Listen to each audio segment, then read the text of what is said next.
ہم سب جانتے کیا ہوا. ایسے میرے دوستو عبادت کا مرکز کعبہ ہے اور دعوت کا مرکز بنگلے والی مسجد بستی نظام الدین ہے. اللہ نے 100 سال سے، جیسے بھی ہمارے بھائی بتا رہے، اس خاندان کو ایک قبولیت دی ہے. اس خاندان کو اللہ نے ایک مقام دیا ہے. اس خاندان کا بچہ ولایت کی اعلیٰ سطح پر پیدا ہوتا ہے، پہنچتا نہیں ہے، پیدا ہوتا ہے ولایت کی اعلیٰ سطح پر. اللہ جزائے خیر دے. حضرت مولانا الیاس صاحب رحمۃ اللہ علیہ نے اپنا سب کچھ لگا دیا، یہاں تک کہ کھانے کو کچھ نہیں بچا.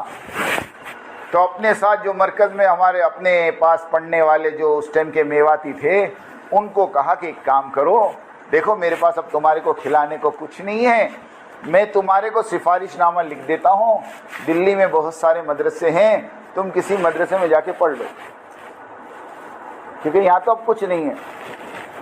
تو ان بچوں نے اور میواتیوں نے، بچے تو نہیں بڑے تھے وہ، ان میواتیوں نے مولی الیاس سے کہا کہ اچھا ہم تو چلے جائیں دوسرے مدرسے میں، تو تم یہاں کیا کرو گے؟ کہا کہ دیکھو یہ درخت ہے، یہ درخت کا گولر کھا لوں گا، اور یہ حوض ہے، یہ حوض کا پانی پی لوں گا، اور میری زندگی کے جتنے دن بچے گزار دوں گا. گولر سمجھتے؟ گولر، ہاں وہ گولر ہوتے تھے اس زمانے میں. ایک بہت بڑے عالم وہ رمضان میں نظام الدین پہنچے، سوچے کہ یہاں تو افطاری کا دسترخوان بڑا بہترین ہوگا، رات کا کھانا بھی بڑا بہترین ہوگا، مرکز ہے پوری دنیا کا. تو دسترخوان پہ بیٹھے افطاری میں تو گولر. کہا ٹھیک ہے ابھی گولر سے افطاری کر لیتے ہیں، عشاء کے بعد تو کھانا ملے گا ہی. عشاء کے بعد بھی دسترخوان بچھا، وہی گولر، سحری میں وہی گولر. جب میں پڑ گئے، پوچھا مولی الیاس سے، تو مولی الیاس نے کہا ہماری تو سحری بھی گولر، افطاری بھی گولر. ہمارے مولانا محبوب صاحب کہتے ہیں 1981 میں جب حیدرآباد میں اجتماع تھا، تو حضرت جی مولانا انعام الحسن صاحب رحمۃ اللہ علیہ کے لیے پنڈال میں کولر لگایا گیا. تو مولانا انعام صاحب کہتے تھے کام گولر سے کولر تک پہنچ گیا. کیا کہتے تھے؟ کام کہاں سے کام پہنچ گیا؟ گولر سے کولر.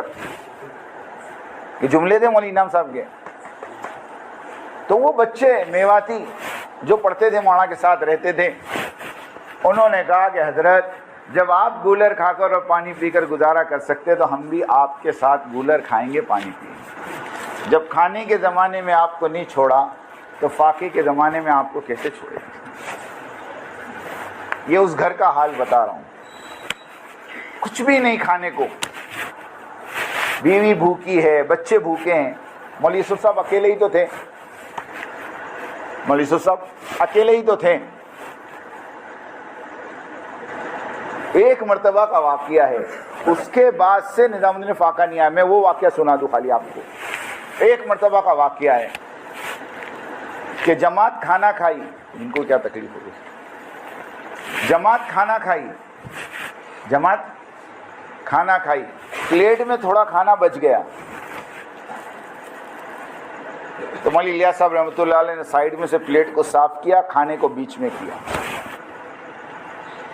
اور ایک پردہ ہوا کرتا تھا گھر میں اور مسجد کے بیچ میں. وہ پلیٹ اٹھا کر پردے کے پیچھے دی اور اپنی بیوی سے کہا کہ یہ کھانا تھوڑا سا بچا ہے، تم اور یوسف کھا لو. اب وہ پلیٹ اندر گئی، دسترخوان بچھا، پلیٹ رکھی.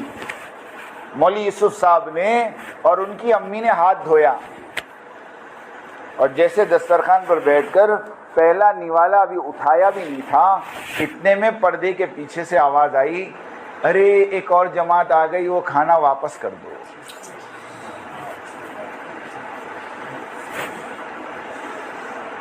ماں نے مولوی یوسف کا ہاتھ وہیں روک دیا کہ بیٹا رک جا، اور اٹھا کے وہ پلیٹ دے دی. اب بچہ تو بچہ ہوتا ہے نا. مولوی یوسف رونے لگے.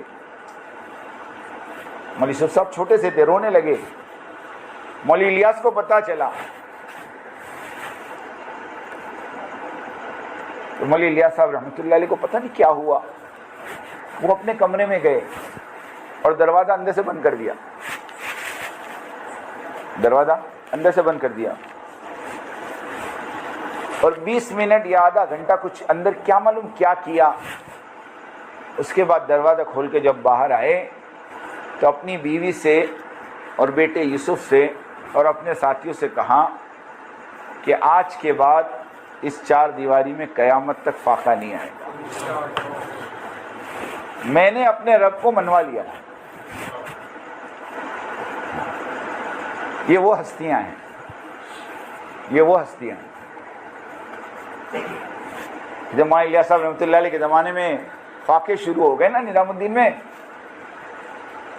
تو دلی والوں کو پتہ چلا، دلی والے دوڑے ہوئے آئے اور آ کر کہا حضرت یہ ہماری ساری پراپرٹی کے کاغذات ہم آپ کو دیتے ہیں، اس کو بیچ کر اس کا پیسہ مرکز کے اوپر لگا دو۔ مولانا الیاس صاحب رحمۃ اللہ علیہ نے کہا یہ پیپر تم پکڑو، ان پیپر کی مجھے ضرورت نہیں، قسم خدا کی میں ابھی دعا کر دوں اللہ یہ بنگلے والی مسجد کو سونے چاندی کا بنا دے۔ تم کیا سمجھتے ہو؟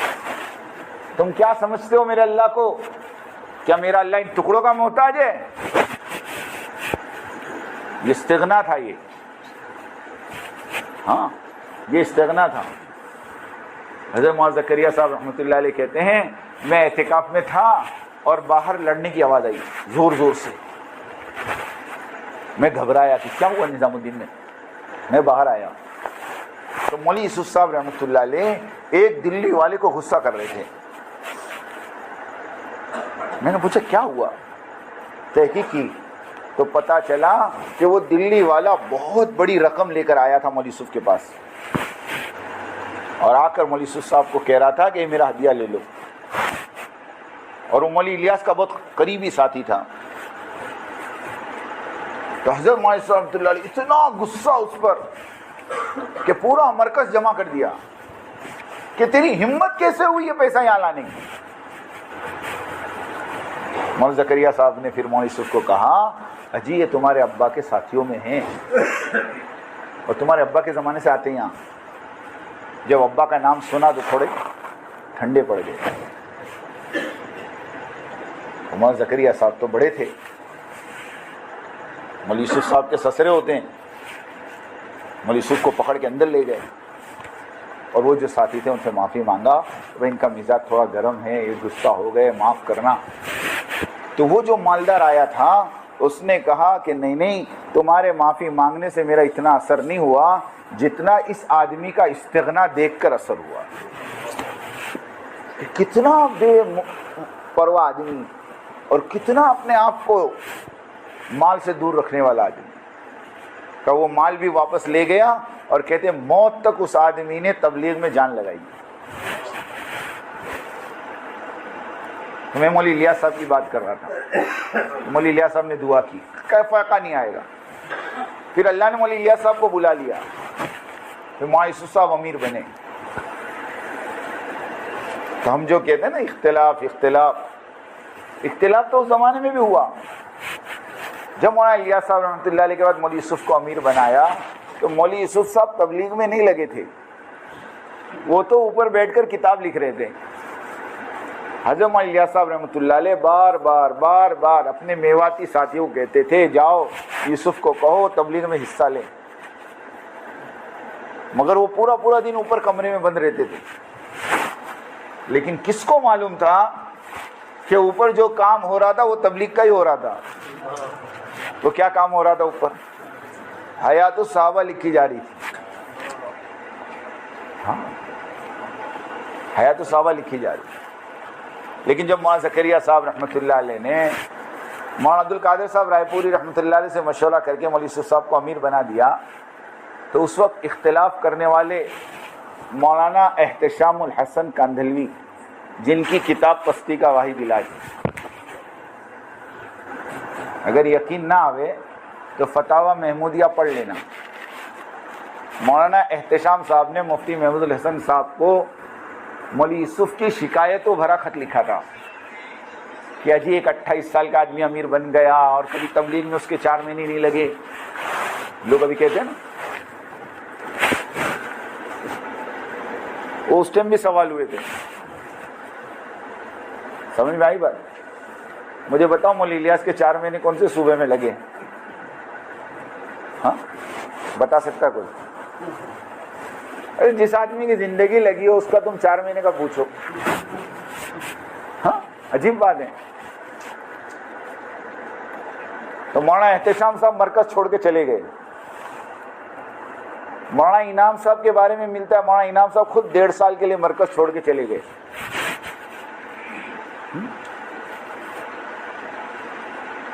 لیکن یہ مخلصین تھے, ان کو اختلاف تھا, مخالفت نہیں تھی. فرق سمجھنا, ایک ہوتا ہے اختلاف اور ایک ہوتی ہے مخالفت. اور مخالفت جو کرتا ہے وہ محروم ہوتا ہے. ہاں مخالفت جو کرتا ہے وہ محروم ہوتا ہے. شیطان نے آدم کی مخالفت کی تھی علیہ السلام, اس لیے توبہ کی توفیق نہیں ہوئی اس کو. اختلاف نہیں تھا اس کو مخالفت کی کہ میں 6 لاکھ برس اللہ کی عبادت کی,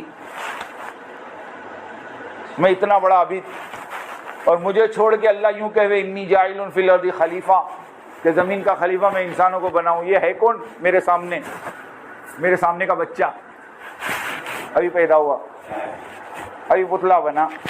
میں 6 لاکھ برس سے آسمان میں ہوں, میں آگ سے بنا, یہ مٹی سے بنا. جیسے ابھی لوگ کہتے ہیں نا ہماری گود میں کھیلا ہے, تو گود میں کھیلا ہوا بڑا نہیں ہو سکتا. نہیں, سوچنے کی بات ہے نا, ارے سوچنے کی بات ہے. ایک مدرسے کے محتمم صاحب نے مجھے بلایا, سننا, جب اختلاف شروع ہوا مجھے کہا حافظ صاحب ایک بات بتاؤ. میں کہا بولو. کیا مسئلہ ہے؟ انہوں نے ایک دم انجان بن کے پوچھا, جانتے تو سب ہے لیکن وہ مجھے دیکھنا چاہتے تھے کہ کیا جواب دیتا ہے, کہ کیا مسئلہ ہے یہ. میں نے کہا کچھ بھی نہیں. کیا بات کرتے رہے, اتنا مسئلہ پوری دنیا میں چل رہا اور تم کہتے کچھ نہیں. میں کہا حضرت ایک بات بولوں؟ بولے ہاں. میں کہا مسئلہ صرف یہ ہے کہ قاری طیب صاحب رحمۃ اللہ علیہ کا جب دیوبند میں انتقال ہوا تو ان کے بیٹے کو دارالعلوم دیوبند میں اہتمام کے لیے بلایا. تو وہ مدرسہ چلاتے تھے حیدرآباد میں, مولانا قاسم نانوتی کے لڑکے. تو انہوں نے کہا کہ چونکہ میں میرا مدرسہ چلا رہا ہوں, یہ مدرسہ چھوڑ نہیں سکتا, البتہ میرا لڑکا ابھی فارغ ہوا ہے, 2 سال ہوئے ہیں, نام طیب ہے, اگر تم کہو تو میں مولوی طیب کو بھیجوں. اب جو دیوبند میں تھے انہوں نے آپس میں مشورہ کیا کہ چلو قاری مولانا قاسم نانوتی کا بیٹا نہیں تو پوتا صحیح ہے, تو نسبت اسی کی, کا ٹھیک ہے بھیجو. اب جب وہ قاری طیب صاحب حیدرآباد سے نکل کر دیوبند پہنچے تو ان کی عمر کتنی تھی معلوم ہے؟ 25 سال. کتنی تھی؟ 55 سال یہ محتمم رہے. کتنے سال؟ جب دیوبند سے 1982 کی 12 جنوری کی رات کو ان کو گھسیٹ کر نکالا گیا, اس وقت ان کی عمر 80 سال کی تھی. تو 25 سال ملتا ہے. 25 سال کی عمر میں میں نے مولانا کو کہا کہ قاری طیب صاحب محتمم بن گئے دیوبند کے, تو دیوبند کے جو اکابرین تھے, جو بڑے بڑے اساتذہ تھے, اس میں 2 کا نام تو میں ابھی نام بتا دوں آپ کو, علامہ انور شاہ کشمیری رحمۃ اللہ علیہ اور مولانا شبیر عثمانی رحمۃ اللہ علیہ. یہ دونوں دیوبند چھوڑ کر ڈھابیل گجرات کے مدرسے میں پڑھانے آ گئے. کیوں؟ کہ یہ بچہ محتمم بن گیا, اب ہم یہاں نہیں رہ سکتے. میں نے کہا وہ 25 سال کا محتمم بنے یا 28 سال کے امیر بنے, فرق اتنا ہے. لیکن سامنے والی پارٹی میں فرق اتنا ہے کہ انور شاہ کشمیری رحمۃ اللہ علیہ اور شبیر عثمانی دارالعلوم دیوبند چھوڑ کر ڈابل جامعہ میں آ کر مدرس بن گئے. انہوں نے دیوبند کے سامنے مدرسہ کھڑا, یہ شرافت تھی ان کی. جب ان کی شرافت تھی تو ان کا کیا تھا وہ آپ سوچ لو.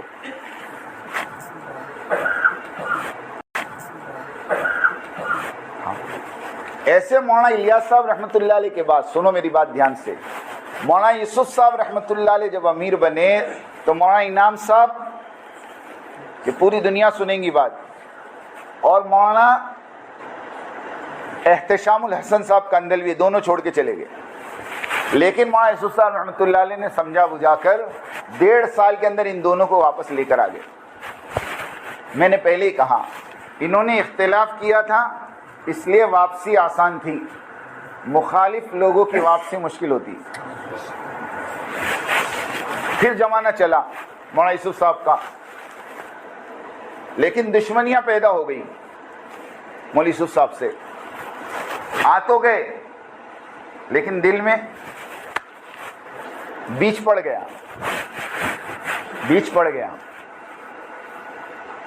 اور پھر 1965 2 اپریل بلال پارک مسجد لاہور حضرت مولانا یوسف صاحب رحمۃ اللہ علیہ نے فجر کے بعد کا بیان کیا.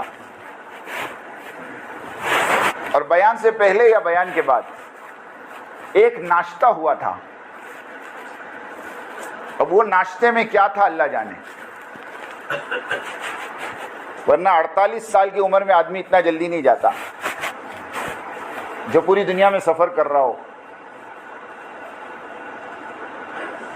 شکوک شبہات ہیں، کیونکہ جیسے مولانا یوسف صاحب کا انتقال ہوا فوراً پڑوس والوں نے دفن کی تیاری کر لی، قبر کھود دی کہ ان کو یہیں دفن کر دو.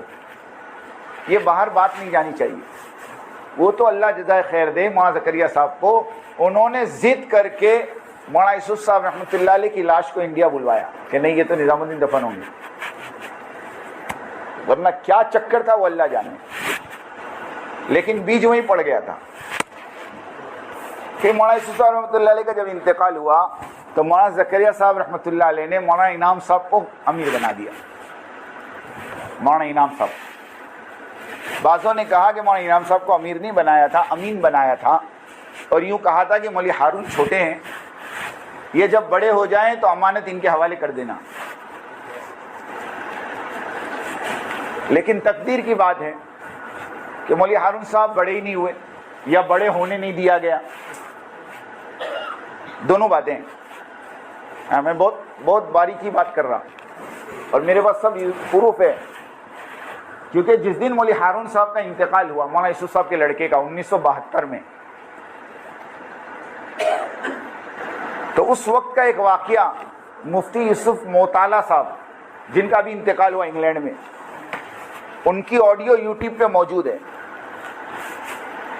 انہوں نے کہا مولوی یوسف موطالعہ نے کہ میں 1972 میں مولانا زکریا صاحب کی خدمت میں تھا اور مولانا زکریا صاحب کے خطوط پڑھا کرتا تھا اور مولانا زکریا صاحب مجھ سے خطوط کے جوابات لکھوایا کرتے تھے.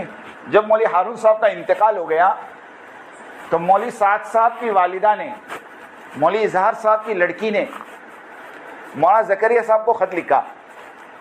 مولوی یوسف موطالعہ خود کہہ رہے ہیں وہ خط پڑھنے والا میں ہوں، میں نے اس خط کو پڑھا ہے اور اس خط میں لکھا تھا حضرت ایک بات آپ سے کہنی ہے، آپ تو بہت بڑے اللہ والے ہیں، آپ جانتے ہوں گے کہ میرے شوہر کو کس نے زہر دیا، آپ مجھے اس کا نام بتائیں تاکہ جب تک میں دنیا میں زندہ رہوں اس کو بدعا دیتی رہوں. یہ مولوی صاحب کی والدہ کا خط تھا. مولوی یوسف موطالعہ کہتے ہیں مولوی زکریا نے مجھے بلایا اور مجھ سے کہا اس کا جواب لکھو، اور جواب میں مولوی زکریا صاحب نے خط لکھا، میری بچی میں جانتا ہوں تیرے شوہر کو کس نے زہر دیا، لیکن میں اس کا نام نہیں بتاؤں گا، اور میں تجھ سے بھی کہوں گا اللہ سے دعا کر اللہ تیرے شوہر کی مغفرت کرے، جنت الفردوس میں جگہ عطا فرمائے، اور اس کا بہترین بدلہ تجھے تیری اولاد کی شکل میں دے. یہ مولوی زکریا صاحب کے خط تھے. لیکن جب مولانا انعام صاحب امیر بنے، بیچ میں بات رہ گئی، تب بھی اختلاف ہوا. اس وقت اختلاف کرنے والے کون تھے پتہ ہے؟ مولانا رحمت اللہ میرٹھی، جو مولوی یوسف صاحب رحمۃ اللہ علیہ جب سفر میں ہوتے تھے تو فجر کا بیان نظام الدین کا مولوی رحمت اللہ میرٹھی کرتے تھے. یہ آدمی وہ تھا جس کے بیانات پر لوگ دھاڑے مارتے تھے. اب ان کو یہ تھا کہ مولانا یوسف کے جگہ پر بیان تو میں ہی کرتا ہوں, ان کے بعد یہ کرسی تو میری ہے. نہیں سمجھے آپ؟ اب پہلے سے کرسی کا شوق ہو تو. ابھی رستے میں ہم قصہ سن رہے تھے, ایک آدمی کسی بزرگ کے پاس گیا, بیٹھ ہوا, ان کے ساتھ رہنے لگا, اور چند مہینوں کے بعد کہا حضرت کچھ تربیت نہیں ہو رہی. کیا کہا؟ حضرت کچھ تربیت نہیں ہو رہی, کچھ فائدہ نہیں ہو رہا آپ کے پاس رہنے کا. کہا کیوں؟ کیا نیت لے کر آئے تھے؟ کہا میں تو آپ کے پاس آپ جیسا بننے آیا تھا. تو کہا پہلے دن سے کرسی کا شوق ہے تو کیا ملے گا؟ پہلے دن سے پیر بننے کی تمنا ہے. نہیں سمجھے آپ؟ تو کیا ملے گا بھائی؟ پہلے مجاہدہ کرو کہ نہیں.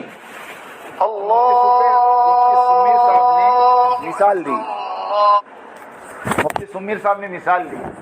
ایک بچہ پہلے اسٹوڈنٹ ہوتا ہے نا, اس کے بعد ٹیچر بنتا ہے, اس کے بعد ایگزامینر بنتا ہے.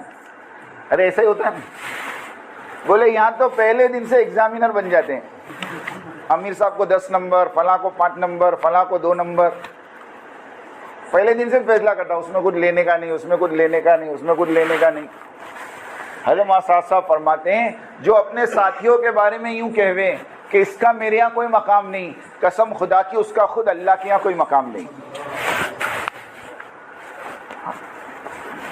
جو یوں کہوے اپنے ساتھیوں کے بارے میں کہ اس کو میں نہیں مانتا, تو کہتے اس کو اللہ نہیں مانتا. سیدھی بات ہے.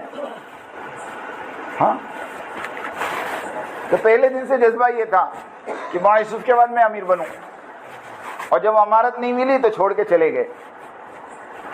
مفتی مولانا عبداللہ جھانجی صاحب, مولانا سلیمان جھانجی صاحب کے لڑکے نے مجھے بتایا, حافظ صاحب میں نے اپنی آنکھوں سے دیکھا ہے نظام الدین کے سامنے سے گزرتے تھے, سیڑھیوں پہ تھوک کے جاتے تھے.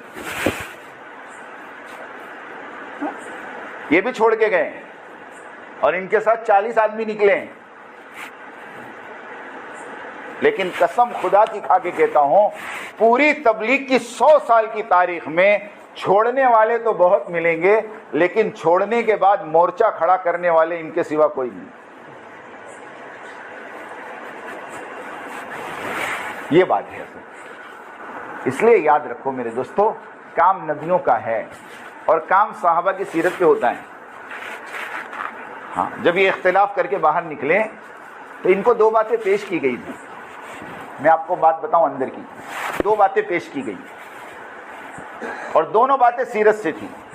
جیسے ابھی ہمارے دستگیر بھائی نے بتایا کہ حضرت نے ایک واقعہ یہ سنایا کہ دیکھو حضرت سعد ابن عبادہ رضی اللہ تعالیٰ عنہ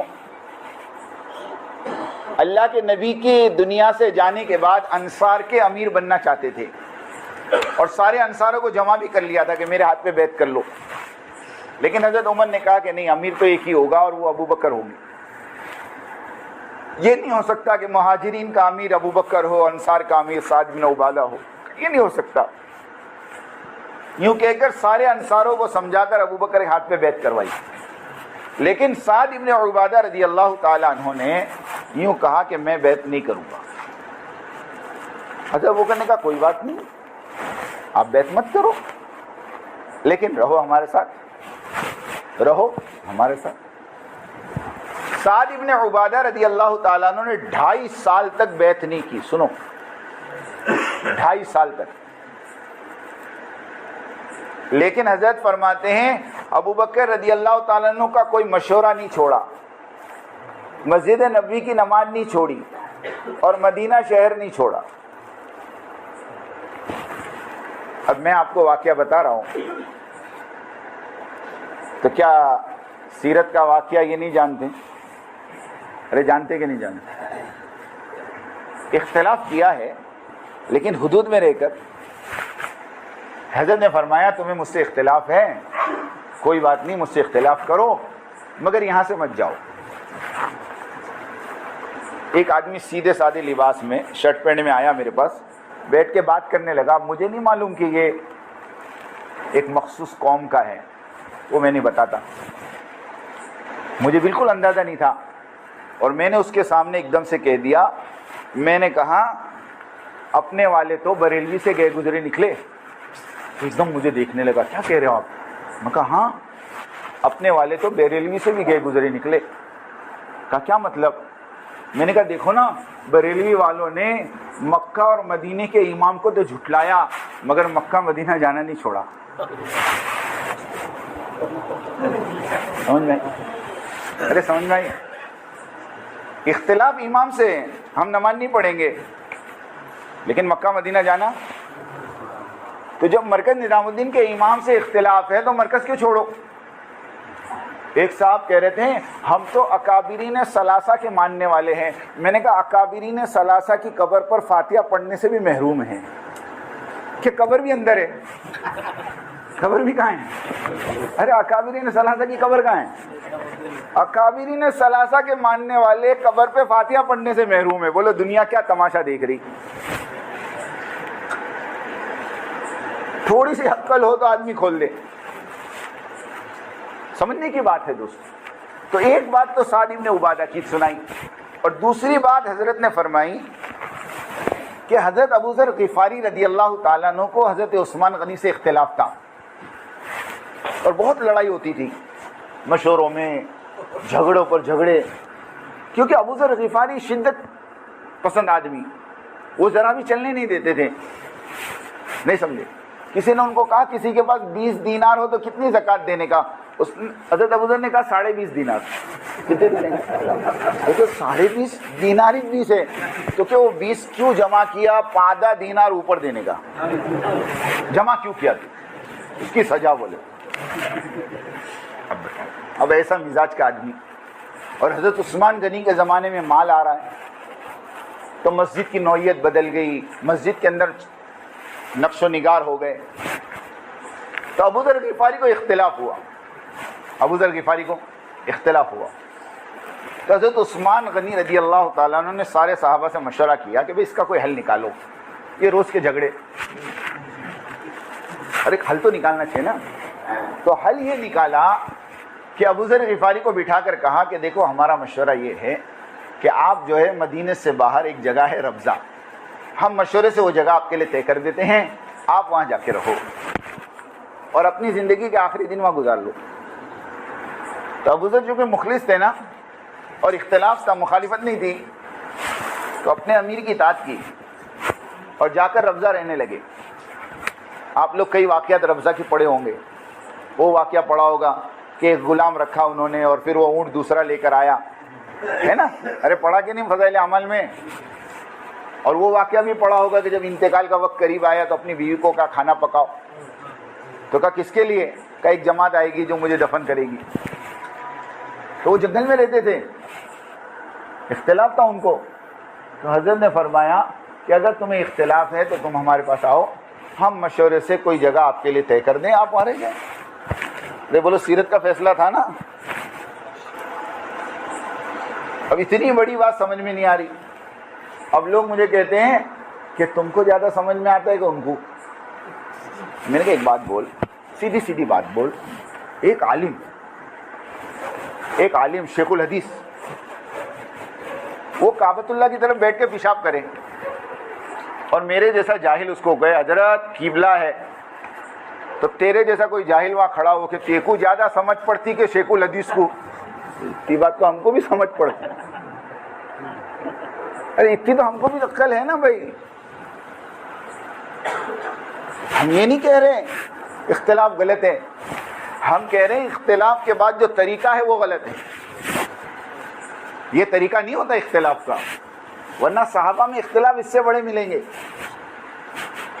ہاں, امام ابو حنیفہ اور امام شافعی کی نماز میں 4 رکعت میں سننا کان کھول کے, فضائل اعمال میں لکھا ہے, میں نہیں بولتا, 4 رکعت میں 200 مسئلے اختلاف والے ملیں گے تمہارے کو. تم تو خالی رفع دین جانتے ہو, آمین بالجہر جانتے ہو, 200 مسئلے. امام حنیفہ رحمۃ اللہ علیہ کہتے ہیں امام کے پیچھے سورہ فاتحہ پڑھنی پڑے گی, اور امام شافعی کہتے ہیں فاتحہ پڑھنا حرام ہے, نہیں پڑھ سکتے آپ. معاف کرنا، امام حنیفہ کہتے ہیں نہیں پڑھ سکتے، امام شافعی کہتے ہیں پڑھنا پڑے گی۔ امام شافعی کیا کہتے ہیں؟ پڑھنا ہی پڑے گی۔ اسی لیے کسی شافعی مسجد میں تم نماز پڑھو گے نا تو ولضالین آمین کے بعد تھوڑی دیر رکتے ہیں اور پھر سورت پڑھتے ہیں۔ کیوں؟ اتنی دیر میں مصلی سورہ فاتحہ پڑھتے ہیں۔ ہاں، امام حنیفہ رحمۃ اللہ علیہ کے نزدیک وضو کو توڑنے والی چیزیں 8 ہیں۔ وضو کو توڑنے والی چیزیں 8 ہیں، اور امام شافعی رحمۃ اللہ علیہ کے نزدیک بیوی کو ہاتھ لگا تو بھی وضو ٹوٹ جائے گا۔ ہاں، قرآن سے ثابت کیا انہوں نے، اولا مستم النساء، اولا مستم النساء، اسے ثابت کیا انہوں نے۔ تو ایسا اختلاف تم کو ائمہ میں ملے گا، لیکن آج تک تم نے کبھی اماموں کو لڑتے دیکھا؟ ارے بولو، کبھی مسجد سے نکالتے دیکھا؟ ارے بولو، یہ سنت صرف انہوں نے زندہ کری۔ ہاں، کوئی اختلاف نہیں۔ امام شافعی رحمۃ اللہ علیہ امام ابو حنیفہ رحمۃ اللہ علیہ کی قبر پر گئے اور وہاں جا کر نماز پڑھی اور نماز میں رفع دین نہیں کیا۔ مریدوں نے کہا حضرت آپ تو رفع دین کے قائل ہیں، اور ابھی جو شیخ یونس جونپوری جو مظاہر العلوم کے شیخ الحدیث ہے نا، ان کا جملہ میں نے اپنے کانوں سے آڈیو میں سنا۔ اتنا بڑا محدث آدمی کہہ رہا تھا کہ امام شافعی رحمۃ اللہ علیہ کے پاس رفع یدین کرنے کے جواز کے جو دلائل ہیں وہ امام ابو حنیفہ کے نہ کرنے کے دلائل سے مضبوط ہے، مگر میں حنفی اس لیے میں نہیں کروں گا، باقی دلائل ان کے مضبوط ہیں۔ ایسا مضبوط آدمی جب امام ابو حنیفہ رحمۃ اللہ علیہ کی مزار پہ پہنچا تو رفع دین نہیں کیا۔ مریدوں نے پوچھا کہ آپ نے رفع دین نہیں کیا؟ تو امام شافعی نے قبر والے کی طرف اشارہ کر کے کہا میں نے اس کے اکرام میں رفع دین چھوڑ دیا۔ ہاں، اختلاف کی جگہ پر دوستو، حدود اختلاف کتاب مولانا زکریا صاحب کی پڑھو۔ حدود اختلاف ملتی بھی نہیں اب مارکیٹ میں، غائب ہو گئی جب سے اختلاف ہوا۔ ہاں، وہ ٹونڈا نہیں ملتی ہو، وہ پڑھو اختلاف کی حدیں کیا ہوتی ہیں۔ میں ایک مرتبہ مشورے میں بیٹھا تھا تو ایک اللہ والے یوں کہہ رہے تھے دیکھو اختلاف میں پڑھ کر اللہ کے سامنے مجرم بن کر حاضر مت ہو، بلکہ مظلوم بن کر حاضر ہو۔ کئی زبان سے ایسے جملے مت نکالو کہ تم مجرم بن جاؤ۔ ہاں، اس لیے ہم کہتے ہیں اختلاف کرو لیکن حدود میں رہ کر کرو، کل کو واپس آنا پڑے تو دروازے کھلے رہے۔ اتنے آگے مت بڑھ جاؤ کہ ریورس بند ہو جاوے۔ سمجھ رہے میری بات؟ اتنے آگے چلے گئے کہ اب واپسی کے راستے نظر نہیں آ رہے۔ ہاں، واپسی کے راستے نظر نہیں آ رہے۔ ابھی میرے پاس ایک آڈیو آئی، کسی نے محمد لاٹ صاحب سے کہا آپ نظام الدین واپس چلے جاؤ، تو کہہ رہے واپس چلے جاؤ، واپس چلے جاؤ، سر پھڑوانے جاوے، جان کا خطرہ ہے ہمارا۔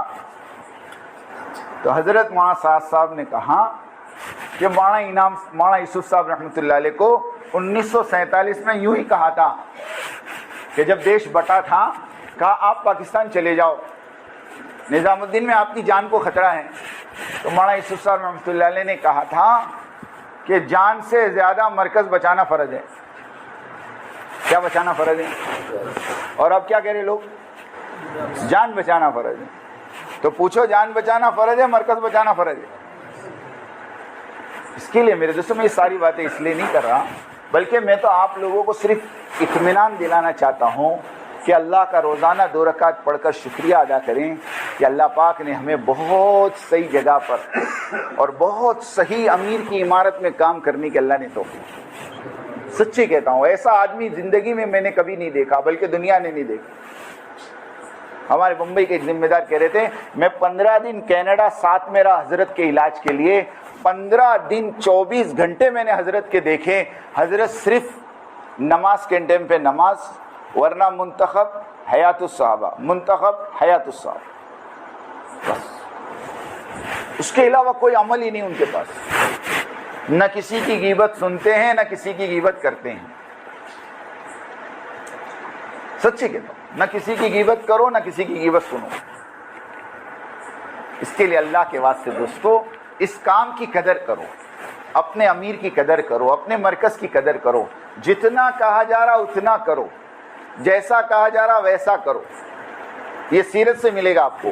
حضرت حذیفہ کو کہا جاؤ کافروں کے اندر جاسوسی کر کے آؤ، وہ گئے اور دیکھا ابو سفیان تاپ رہا ہے، نکالا تیر اور بٹھایا، اچانک آواز آئی یا دل میں خیال آیا کہ اللہ کے نبی نے یوں کہا کہ حرکت مت کرنا، واپس رکھ دیا۔ لوگوں کو شک ہو گیا کہ ہمارے اندر کوئی جاسوس ہے، سب اپنا اپنا ہاتھ پکڑ لو۔ انہوں نے بازو والے کا ہاتھ پکڑ لے، تو کون؟ ارے بولے میرے کو نہیں پہچانتا، ان کو کوئی پوچھے اس سے پہلے دوسرے کو پوچھے۔ اور پھر واپس آئے تو راستے میں فرشتے ملے، کہا تمہارے سردار کو کہنا دشمنوں کا انتظام ہو گیا۔ علماء لکھتے ہیں کہ یہ کام کا اصول ہے، جتنا کہوے اتنا کرو، جیسا کہوے ہاں۔ حضرت مولانا انعام صاحب رحمۃ اللہ علیہ کے خادم تھے مولانا احمد لاٹ صاحب۔ ایک مرتبہ مولانا احمد لاٹ صاحب کو یوں کہا جاؤ اوپر دیکھ کر آؤ مولانا عمر صاحب کیا کر رہے ہیں۔ خود مولانا احمد لاٹ صاحب نے قصہ سنایا۔ تو مولانا احمد لاٹ صاحب اوپر گئے، دروازہ کھٹکھٹایا تو دروازہ کھلا تھا۔ مولانا عمر صاحب نے کہا اندر آ جاؤ۔ کون؟ مولانا کہتے میں دروازہ کھل کے اندر گیا تو میں نے دیکھا مولانا عمر صاحب قرآن پڑھ رہے ہیں۔ اب میں نے وہاں کھڑے کھڑے سوچا کہ حضرت نے دیکھنے بھیجا ہے، کچھ کام تو ہوگا کہ نہیں ہوگا۔ تو کہا میں نے ایک دم سے مولانا عمر صاحب سے کہا حضرت بلا رہے ہیں، حضرت جی بلا رہے ہیں۔ مولانا عمر صاحب نے اپنا قرآن بند کیا اور مولانا احمد لاٹ صاحب کا ہاتھ پکڑ کے نیچے آ گئے اور نیچے کمرے میں گئے۔ جب کمرے میں گئے اور مولانا انعام صاحب سے کہا حضرت فرمائیے کچھ کام تھا آپ نے بلایا؟ کہا میں نے تو نہیں بلایا۔ کہا آپ نے نہیں بلایا؟ ہاں میں نے تو نہیں بلایا۔ کون آیا تھا آپ کے پاس؟ تو کہا وہ احمد لاٹ تھے، وہ کہہ رہے آپ نے بلایا۔ کہا اچھا احمد لاٹ بلایا آپ کو، ایک کام کرو آپ جاؤ احمد لاٹ کو اندر بھیجو۔ جب وہ ایک دم کم عمر تھی مولانا کی، 1965 کی بات، فارغ ہو کر آئے تھے 1962 میں، تو مولانا احمد لاٹ صاحب کو اندر بلایا اور حضرت نے اپنے سامنے بٹھا کر کہا مولوی صاحب تبلیغ کا اصول یاد رکھو، جتنا کہے اتنا کرو، جیسا کہے ویسا کرو۔ تم کو کہا دیکھ کر آؤ تو دیکھ کے آنے کا، بلانے کس نے بولا؟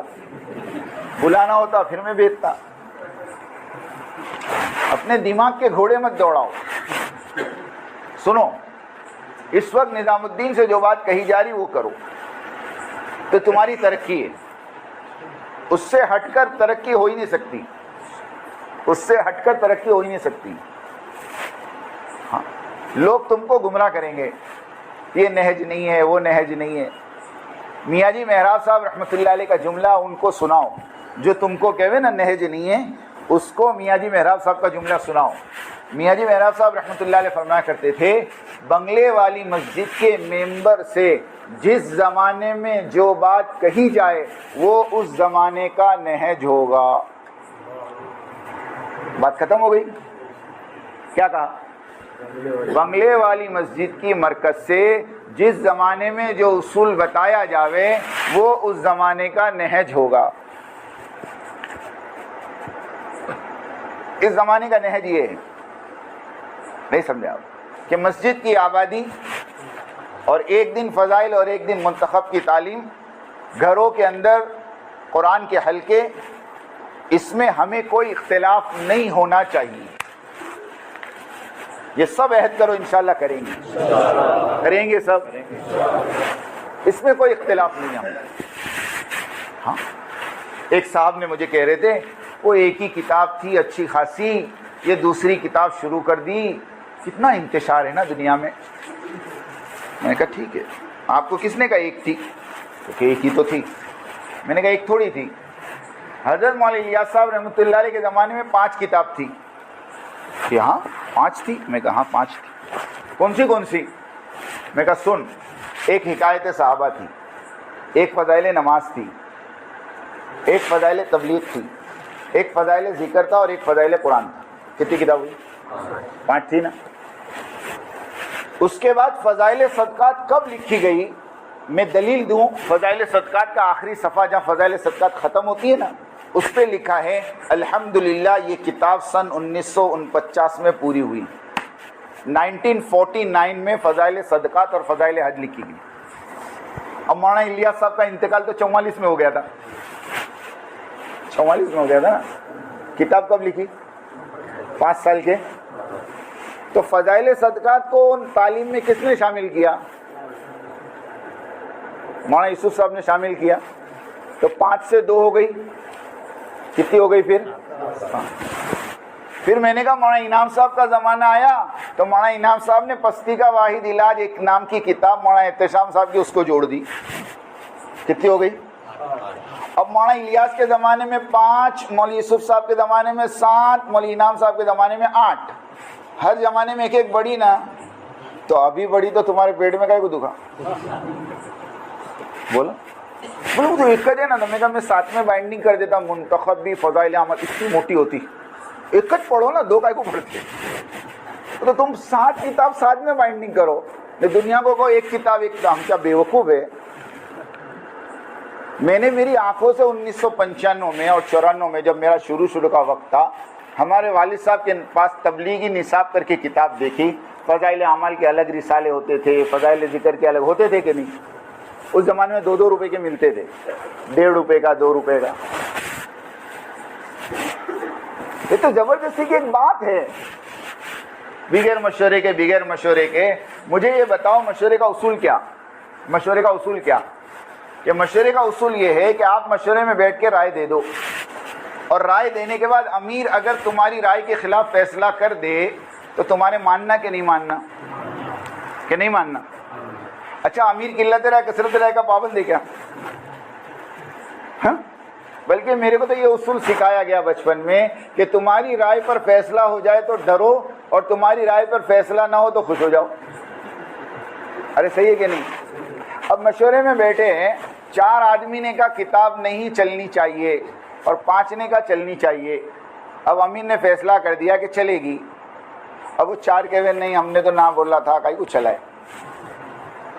ابھی باہر نکل کے کہے نہیں مشورے سے نہیں ہے, تو مشورے سے نہیں ہے. وہ خود ان کو پوچھو, قرآن پہ ہاتھ رکھ کے قسم کھا کے کہوے کہ کعبۃ اللہ کے اندر جب تم بیٹھے تھے اور منتخب کی جب بات آئی تھی اور باقاعدہ ظہر کے مشورے میں طے ہوا تھا کہ منتخب پڑھی جائے گی, اور آج منتخب کی بسم اللہ عصر کی نماز کے بعد حاجی عبدالوہاب صاحب کریں گے, یہ طے ہوا تھا. یہ اس سے پہلے کی میری بات میں ہے, لیکن ایک پوری پلاننگ کے ساتھ عصر کے بعد حاجی صاحب کو کعبۃ اللہ میں نہیں آنے دیا گیا.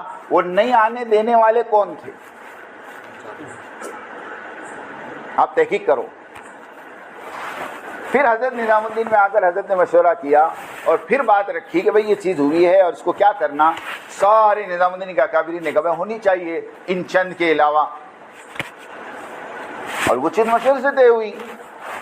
تب جا کر حضرت نے کھلے عام جو سب سے پہلا اعلان کیا 2006 کے مالیگاؤں کا اجتماع, آپ کو یاد ہو, اس میں اسٹیج کے اوپر سے حضرت نے کہا تھا کہ منتخب عمومی تعلیم میں پڑھی جائے گی, اور اس کے بعد 2006 سے لے کر 2012 یا 13 تک ہمارے گجرات میں مسجدوں میں پڑھی گئی ہے. پھر بعد میں ایک دم سے اعتراض آ گیا کہ بھئی اس میں فائدے نہیں ہیں, امت گمراہ ہو رہی. میں نے کہا کتنے گمراہ ہو گئے, لسٹ بھیجو میرے پاس. کون گمراہ ہوا؟ آپ مجھے بتاؤ فضائل اعمال پر اعتراض اور اس کے جواب کتاب ہے کہ نہیں بولو. لیکن آج 20 سال 25 سال ہو گئے, 1995 سے پکڑو, آج کتنے ہوئے, 22 اور 5 27 سال میں منتخب احادیث پر اعتراض اور اس کے جواب کوئی کتاب چھپی گیا؟ ساری مستند حدیثیں, اور مستند حدیث پر غیر مستند حدیث کو ترجیح دینا. علماء سے پوچھو کیا ہے. آپ کے پاس ایک پکی حدیث ہے اور آپ کے پاس کمزور حدیث ہے, آپ کس کو لوگے؟ پکی حدیث کو لوگے. یہ تو جاہل بھی کہے گا نا. ابھی میں راجستھان میں تھا, میں نے یہی کہا, میں نے کہا بھائی اعتراض تو فضائل اعمال پہ ہوا ہے, اس میں کوئی شک کی بات تھوڑی ہے. اس کے لیے سب چیزوں سے باہر نکلو. یہ تو ہمارے ساتھیوں کا تقاضا ہے، میں اتنی تفصیل سے بول گئے آپ کے سامنے، ورنہ میری عادت نہیں، ورنہ میری عادت. سمجھ میں آئی بات؟ اس کے لیے اللہ کے واسطے یہ سارے اختلافات کو چھوڑو. ہمارے امیر حضرت وہاں ساتھ صاحب ہیں، اور ہم شخصیت سے نہیں جڑے ہیں. سننا، مولانا الیاس صاحب رحمۃ اللہ علیہ امیر تھے، وہ ہمارے امیر تھے. مولانا انعام صاحب امیر تھے، وہ ہمارے امیر تھے. مولانا یوسف صاحب امیر تھے، وہ ہمارے امیر تھے. مولانا زبیر صاحب امیر تھے، وہ بھی ہمارے امیر تھے.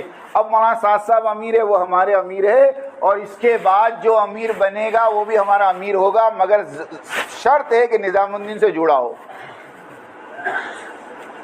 جائے فاروق بھائی بنگلور بن جاوے امیر، ہم مان لیں گے، ہم کا نہ بول، ہم ماننے کو تیار ہے.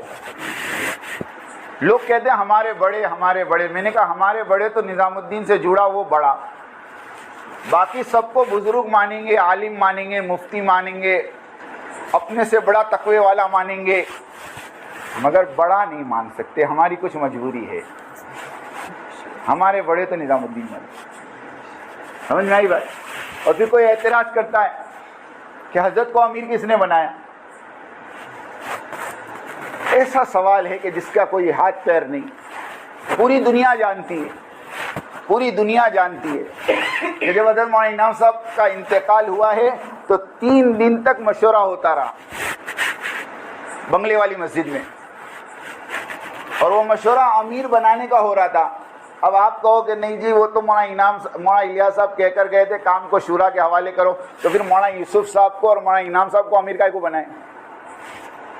مولانا الیاس صاحب تو اپنے زمانے میں کہے ہوں گے نا کہ قبر میں سے آ کے بول کے گئے مولانا انعام صاحب کے انتقال کے بعد. ارے کب کہے ہوں گے وہ؟ اپنے زمانے میں کہے ہوں گے نا. اگر کوئی ملفوظ ہے بھی آپ کے پاس کہ میرے بعد یہ کام شورا کے ماتحتی میں چلے گا، تو مولوی الیاس صاحب جب کہہ رہے ہیں تو اس کے بعد پھر مولوی یوسف صاحب امیر کیسے بنے؟ آپ مولانا یوسف صاحب کو امیر مانتے ہو؟ مانتے. مولانا انعام صاحب کو امیر مانتے ہو؟ تو مولانا الیاس صاحب کہہ کے گئے تھے نا، وہی ان کی پکڑ ہو گئی. بات ایک دم بے بنیاد ہو گئی. مولانا انعام صاحب نے بھی جو شورا بنائی تھی، کام کو شورا کے حوالے نہیں کیا تھا، بلکہ یوں کہا تھا یہ شورا میرے بعد بیٹھ کر امیر بنا لیں. جیسے حضرت عمر رضی اللہ تعالیٰ عنہ کے انتقال کے وقت حضرت عمر نے ایک شورا بنائی تھی 6 آدمی کی، جس میں حضرت عثمان تھے، حضرت علی تھے، حضرت عبد الرحمن ابن عوف تھے، حضرت عبداللہ ابن عمر تھے، حضرت طلحہ تھے، حضرت زبیر تھے. یہ 6 کی شورا بنی. اور پھر کہا کہ اگر دونوں طرف 3-3 ہو جاویں تو جس طرف عبد الرحمن ابن عوف ہو اس طرف کا فیصلہ کر لینا. یہ حضرت عمر کہہ کر گئے تھے. تو وہ شورا نے بیٹھ کر حضرت عمر کے بعد حضرت عثمان کو امیر بنایا.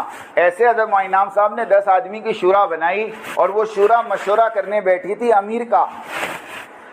اب آپ کو اس کی کیا دلیل ہے؟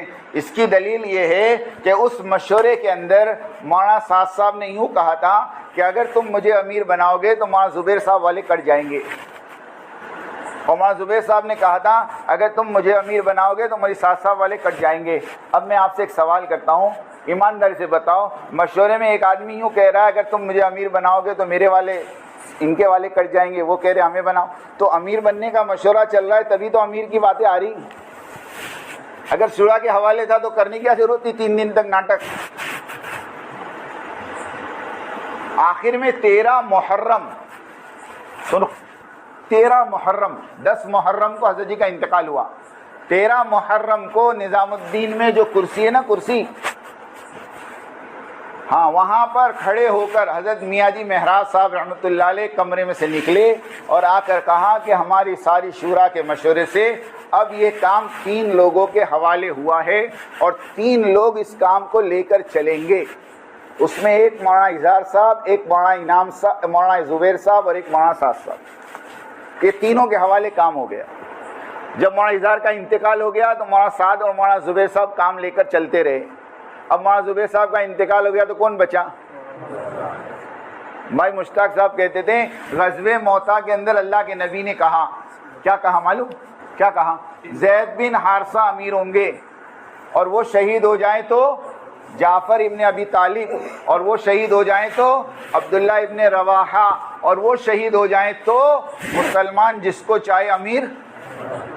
جیسے وہاں 3 طے ہوئے نا، یہاں بھی 3 طے ہوئے. اور جیسے عبداللہ ابن رواحہ کے انتقال سے پہلے مسلمان امیر نہیں بنا سکتا. سمجھ گئے؟ اب آگے میں بولتا نہیں.